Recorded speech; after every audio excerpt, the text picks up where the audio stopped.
नमस्कार दोस्तों, civil engineering support के एक बहुत ही महत्वपूर्ण वीडियो में आपका स्वागत है। मैं हूं आपका दोस्त इंजीनियर अभिषेक सिंह।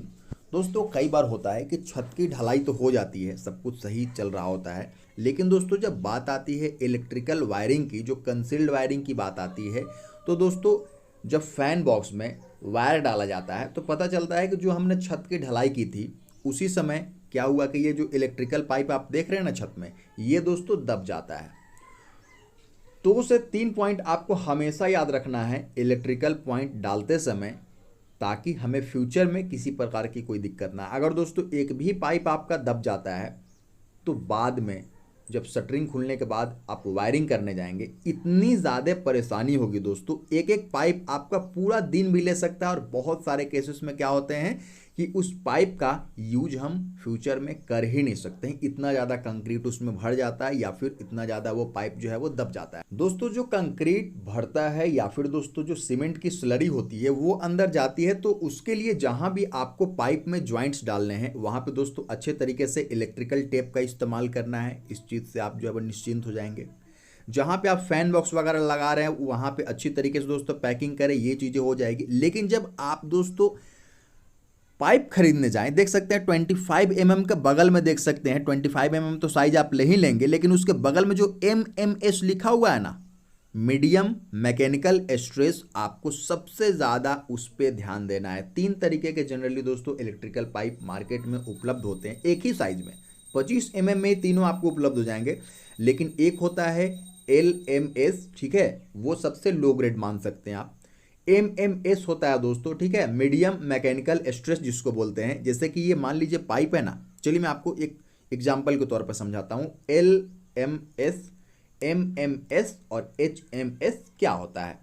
दोस्तों ये पाइप है, ठीक है, और ये 25 mm का पाइप है, ठीक है। और एक चीज़ का आपको ध्यान देना होगा कि ये पाइप जितना ज़्यादा थिकनेस लिए होगा, थिकनेस का मतलब है, चलिए मैं आपको बताता हूँ। ये देख सकते हैं बीच से हॉलो है, ठीक है, तो इसका जो वॉल है ना, ये देख सकते हैं अंदर से और बाहर से इस तरीके से मैं उंगली रखता हूं, तो जितना मटेरियल का थिकनेस है दोस्तों, जितना वॉल थिकनेस है, वो डिपेंड करता है कि कितना ज़्यादा मजबूत हमारा पाइप होने वाला है। दोस्तों ये जो वॉल थिकनेस है जितना ज़्यादा होगा उतना ही ज़्यादा मजबूत होगा, और ढलाई के समय कंक्रीट से धंसने से ज़्यादा दोस्तों जब लेबर वगैरह उस पर चलता है ना, तब पाइप के दबने का चांस होता है। कभी कभी कंक्रीट के वजन से भी दोस्तों दब जाता है, अगर आपने बहुत ही लो क्वालिटी का पाइप लिया है तो इस समय आप क्या कर सकते हैं दोस्तों कि MMS, जैसा कि मैंने आपको दिखाया, जो 25 mm का आपका पाइप है उसके बगल में जस्ट MMS जो लिखा हुआ है ना, उसको हमेशा देख करके ही अपने छत में डलवाना चाहिए। जो कि हेवी वाला भी डलवा सकते हैं, लेकिन उसमें थोड़ा सा एक्स्ट्रा खर्चा बैठेगा और उसका ज़्यादा इस्तेमाल यानी कि यूज नहीं है, और साथ ही साथ दोस्तों ज़रूरत भी नहीं है। तो मीडियम में MMS आपके छत के लिए काफ़ी सही। दोस्तों एक चीज़ और लोग जानना चाहते हैं कि किस कंपनी का पाइप जो है वो अपने छत पे डलवाना चाहिए, तो मैं तो जनरली रेकमेंड करता हूँ पॉलीकैब का।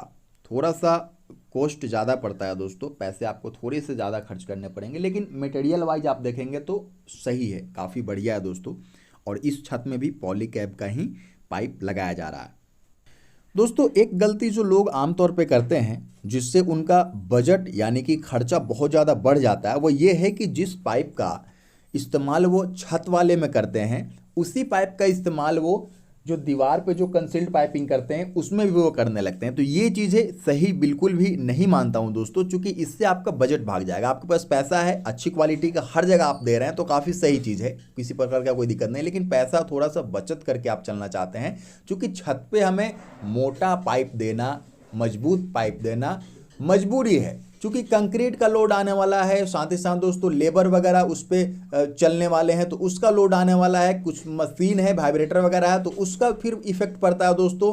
तो इसलिए हमें मजबूरन उसमें क्या करना पड़ता है कि मोटा पाइप देना पड़ता है। लेकिन दीवार में इस तरह की कोई हमें जो है वो मजबूरी नहीं होती है। दीवार में कितना पतला भी अगर आप इलेक्ट्रिकल पाइप डाल देंगे तो उस पर एक्स्ट्रा लोड पड़ने नहीं जा रहा है, तो इसलिए आप कोशिश करें कि दीवार पे पतला पाइप भी दिलवा सकते हैं, किसी प्रकार का कोई दिक्कत नहीं है। कम पैसे में कम खर्चे में आपका काम निपट जाएगा, और लेकिन छत में आपको जो है वो एमएमएस पाइप कम से कम दिलवाना है, ताकि आपका काम जो है वो सही तरीके से चल पाए। क्योंकि दोस्तों पाइप अगर टूट गया, जाम हो गया, फूट गया या फिर दब गया तो ये लेबर कॉस्ट बहुत ज़्यादा बढ़ने वाले होते हैं दोस्तों। और कभी कभी तो इतना ज़्यादा सिचुएशन ख़राब हो जाता है कि फिर से दोस्तों पाइप वगैरह किसी अल्टरनेटिव तरीके से डालने की आवश्यकता पड़ती है। तो इस चीज़ से बचें, और जो भी वीडियो में बताए गए हैं दोस्तों वो प्रैक्टिकल बेस्ड नॉलेज है, तो आप इसका अपने घर में भी डायरेक्टली इस्तेमाल कर सकते हैं। फिर मिलते हैं, चैनल को सब्सक्राइब कर लीजिए। नमस्कार, धन्यवाद दोस्तों।